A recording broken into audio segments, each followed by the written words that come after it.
این پست میخوام 6 تا ترفند ماشینی بگم که هیچ کس نمیدونه. اینا رازه، به کسی نفرستید. تو گوشی ذخیره کن داشته باشی همیشه. این چیزی که میخوام بگم و کسی بهت نمیگه، با دقت گوش کن. بعضی وقت احساس میکنی ماشین برق‌دوزی داره، باتری تونتون خالی میکنه. میخوام یه ترفندی بهتون بگم بدونی برق‌دوزی از کجای ماشینه. میای قطب منفی باتری رو باز میکنی، یه لامپ یه کنتاکت میذاری رو قطب منفی، اینجوری نگه میداره. اگه لامپ روشن شد یعنی یه جا برق‌دوزی داره. حالا میخوام بگم چجوری بفهمی از کجا برق‌دوزی داره. میای جعبه فیوز ماشین رو در میاری، باز میکنی، فیوز مربوط مثلا استارت میکشی، اگه اون لامپ خاموش شد میفهمی استارت برق‌دوزی داره. فیوز فنو میکشی، اگه اون لامپ خاموش شد نشون میده که فن برق‌دوزی داره. به همین ترتیب همه رو چک میکنی، میفهمی کجای ماشین برق‌دوزی داره.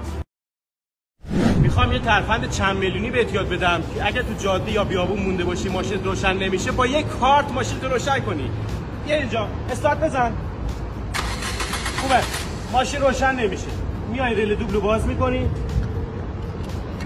گاهی اوقات این ریل دوبل خراب باشه ماشین روشن نمیشه. میای چیکار میکنی؟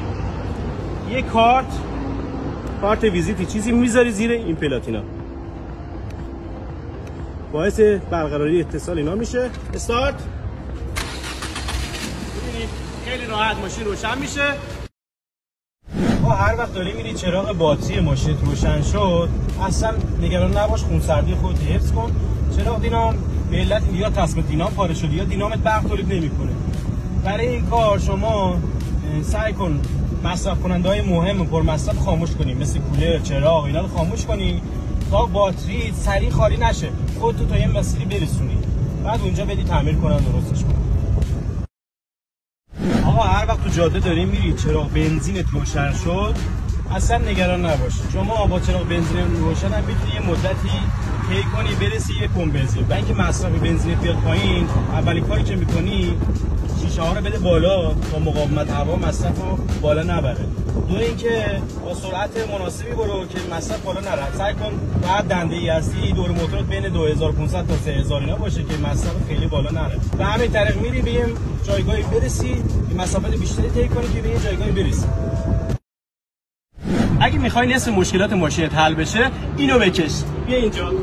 اگه ماشینت بعد روشن میشه اینو بکش. ماشینت دود سیاه میکنه اینو بکش. ماشینت کپ میکنه اینو بکش. سربالایی جون نداره اینو بکش. مصرفش بالاست اینو بکش.